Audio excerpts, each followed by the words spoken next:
basil, some black pepper, onion powder, salt.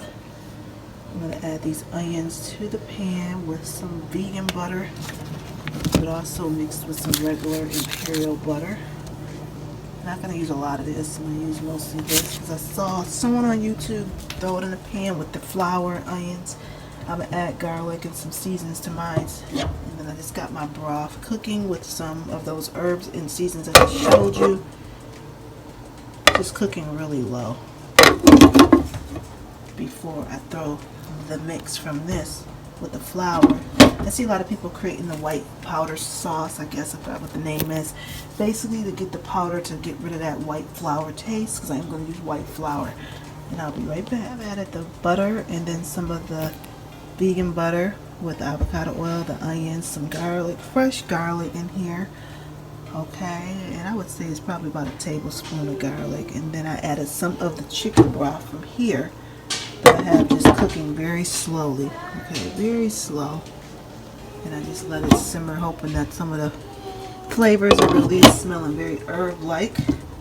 I'm just going to start making my flour mix here and then slowly start pouring it into here as I saw the guy on YouTube do. I am having a little difference though because I used the chicken broth. He didn't use that. He just used mainly butter and onions and then added his flour. But I'm going to do the chicken broth. Here we are with a cup of flour that I have, and I added a little bit of the fresh peppers because I do like a little spice. And the way he did it was he added just a small amount of flour and then worked it in. I think people don't want their flour to, you know, to stick, become like clumpy. And this is just my first time using a little bit of my intuition, but also, you know, I watched a couple videos, but I love the videos where people really just made it look simple. But you see my flour starting to clump. Yeah, I don't know. I also got to cut a little bit of a potato while everything's cooking. I did, you know, I'm going to go ahead and slowly add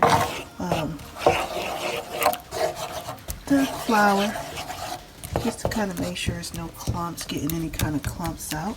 And this is just with the onions, some fresh garlic, some vegan butter, but also some imperial butter because that's what I had. And just let me add a little bit more chicken broth. I didn't just want to fill this pan with butter just so I can get some liquid. So I added the chicken broth, you know, because I don't want to add a whole bunch of butter. And, you know, I'm going to add more flour, but you can see how creamy that's becoming already. Just looking for it. I see little pieces of garlic, not that, just flour. Okay, so I love this. I've seen some recipes with milk, and I just couldn't relate to the milk, but I guess the milk would be a good alternative if you don't want to use a lot of butter. So I'll have to watch this, you know, watch some more videos and just keep seeing what works for me. But right now, this is looking fine. I'm probably going to put a little bit more chicken broth, slowly but surely. And then I'm going to add more flour. And then what I have going on right here is some of the frozen vegetables, like mushrooms and stuff. Just sauteing in some olive oil. Now, of course, you can add butter to this, because butter always makes vegetables amazing. I just added olive oil. And I'm just cooking it really slowly to let some of this ice fall off, because I really didn't want to just throw it in my broth with all that extra water. But I'm sure you could if you just want it to be quick. I'm sure you could. I wouldn't even mind adding a little broccoli to this. I like to have a lot of mixture of veggies. This is the celery. And I'm going to let these cook a little bit and cover it with the oil. And I may add a little butter, and I'll be back. I also added pepper and fresh garlic again and some thyme. Just again to keep layering the seasons. I don't know. This is my first run. We'll learn. Okay, and that's how mine is looking. You see all the herbs moving through it, the flavor. Oh, that's good. So you already know what I'm going to add. I'm going to go ahead and cut my little potatoes up and turn the veggies off because I can throw them in like that. Alright, so this went a little left. Once I added the broth, it got a little too much. I added it all together, even though deep down I knew it was too much, so I had to redo it a little bit in this boiling pan to kind of get it back thickened. And this is what I'm working with. Unfortunately, all the flour did not melt down how I want right away, but it got back to a thicker consistency. And I'm going to go ahead and add the potatoes and vegetables in here now. And just like I said, it's the first time. We're going to wing it out. We're going to wing it out. It's an improv 2 video, and I'll be back. I'm going to go ahead and add them. I only got one hand.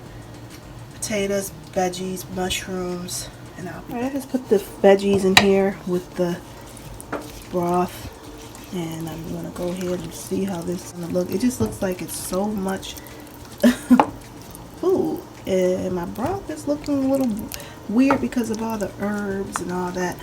Hi, Dowie. So here it is. This is what my pot pie is going to look like. I'm probably going to let it all just cook together for probably 15 minutes or something like that. But it's going to cook in the oven anyway. And I've heard some people say they put it at 450 for 40 minutes, 350 for an hour or whatever. Or some people say 350. I'm going to probably do 400 for maybe 45 minutes to an hour. But I'm like, it don't look so bad, you know. You just kind of, I was surprised by the color, but I believe it's the herbs. It was just butter, flour, and yeah, just herbs. And I'm gonna let it cook, and the texture is nice. Actually, you know, once you get everything added, it comes together, and I think the more it cooks, the flour will help it thicken. Some of the little imperfections you don't even notice, like I do see those. Some of the specks are garlic too, because it does have fresh garlic in it. So yeah, these frozen vegetables are just sauteed, not fully done. We're going to go through a couple cooking cycles. I am going to taste this a little bit.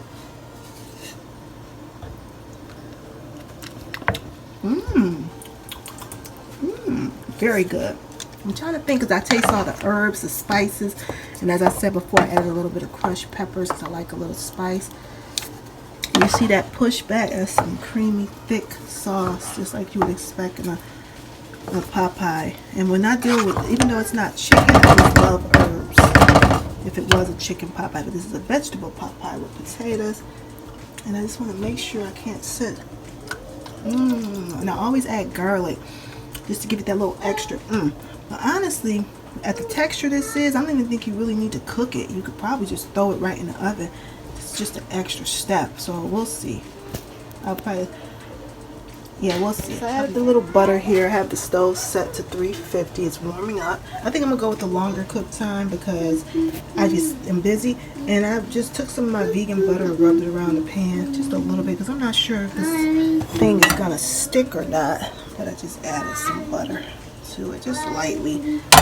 Now I'm melting butter for the top of the crust because we're gonna get this in the oven. I don't believe you need to let that really cook because again, it's gonna cook in the oven.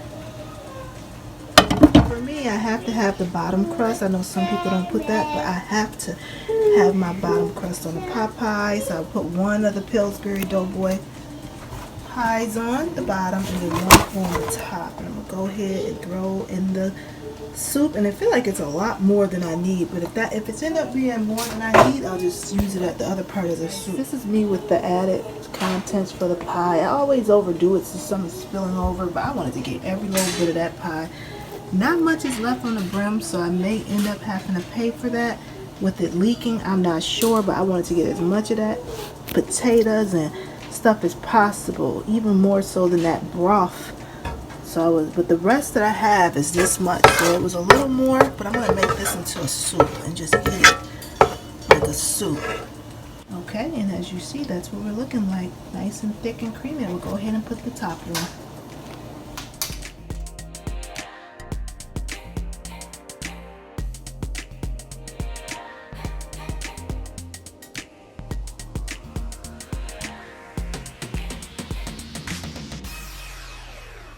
My pie. I just used up the frosting. It was a little more than I needed, so I got it overflowing a little bit. I'm gonna poke some little holes in the middle and throw it right in the oven just like this. Excuse me. I just put butter on it and just put some little quick holes in there, and that's it. And I'll be about to throw it in the oven, 350 for, they say, about an hour. We'll see until done.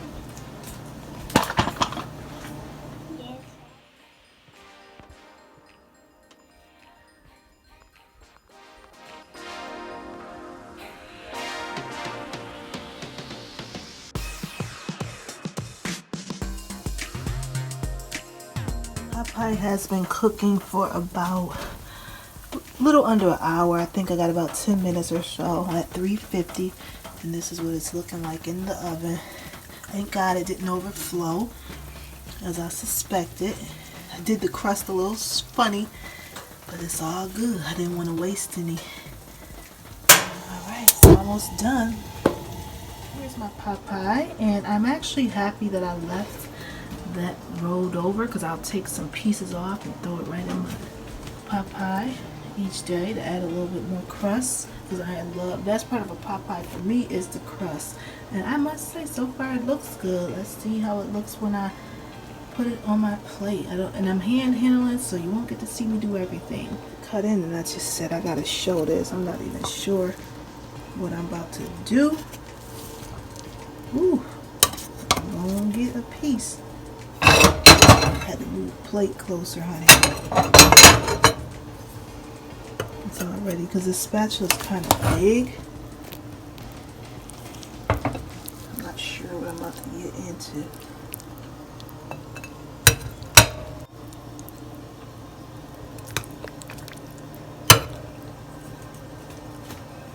Oh boy, I don't know. I might have destroyed a lot of it.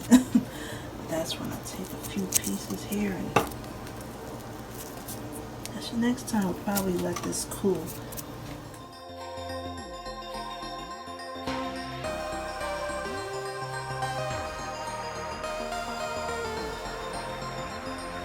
So one thing I'll say is as it cools, it absolutely gets thicker. I pulled it out and it got a little messy, but the taste is on point. Okay, got a little heat from the crushed peppers, but I took some of the crust because that's one of the best parts of the pot pie. But you want to let it cool before you grab it, because I noticed instantly as it cools, it thickens. So it probably won't be as hard to pull it together with your spatula. It's pretty good. For it not to have any chicken, I think that chicken bouillon will help.